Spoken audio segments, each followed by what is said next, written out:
آج امن committee chairman circle کاموں کے میاں حاجی غلام علی نقشبندی صاحب کے ساتھ سندس فاؤنڈیشن کے ہیڈ آفس میں آنے کا موقع ملا اور حاجی محمد سرفراز صاحب سے ملاقات بھی ہوئی۔ تو ہم نے یہاں آ کر ہمیں ایسے محسوس ہو رہا تھا کہ جیسے پہلے ہم نے سنا تھا، بزرگوں سے سنا تھا کہ خالق کو ملنا ہو تو مخلوق کی خدمت کیا کرو، مخلوق کی خدمت میں ہی خالق آپ کو مل جائے گا، مخلوق کی رضا سے ہی خالق کی رضا حاصل ہوتی ہے۔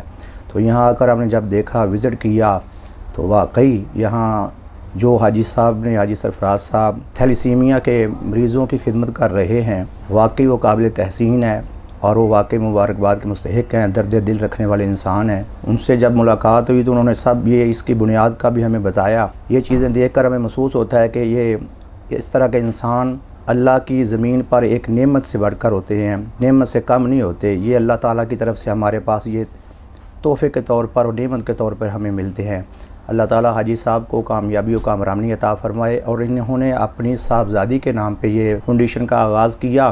یہاں آ کر دیکھا، اس بچوں کو دیکھا اور نہایت ہی دل خوش ہوا کہ بچے مسکرا رہے ہیں۔ جن کے چہروں پہ مسکراہٹ آ جائے تو کہتے ہیں کہ ایک انسان جب دوسرے انسان کے چہرے پہ مسکراہٹ لاتا ہے تو اس کے سارے گناہ معاف ہو جاتے ہیں۔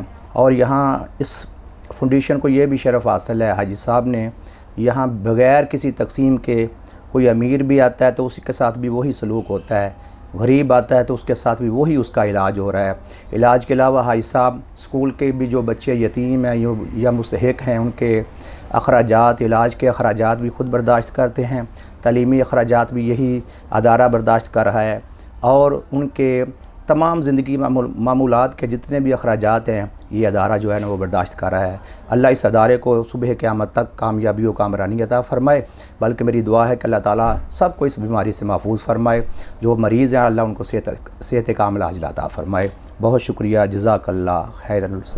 حاجی غلام علی نقشبندی چیئرمین امن کمیٹی کاموں کی حاجی سرفراز صاحب کی دعوت پر آج میں نے سندس فاؤنڈیشن میں شرکت کی ہے، حاضر ہوا ہوں۔ ادھر آ کر بچوں کو دیکھا، جو مستحق بچے ہیں تھیلیسیمیا کی، جو موذی مرض میں مبتلا ہیں، ان کو جو بلڈ ڈونیشن لوگ کرتے ہیں، میری بھرپور اپیل ہے سب کے ساتھ بلڈ ڈونیشن کے لیے سندس فاؤنڈیشن کے ساتھ بھرپور تعاون کریں۔ ادھر آ کر دیکھا، جدید مشینریز، لیبس ہیں، ادھر ٹیسٹ سب سے پہلے ہوتے ہیں۔ تو حاجی صاحب کی بہت بڑی کاوش ہے، اللہ تعالیٰ ان کو جزا دے۔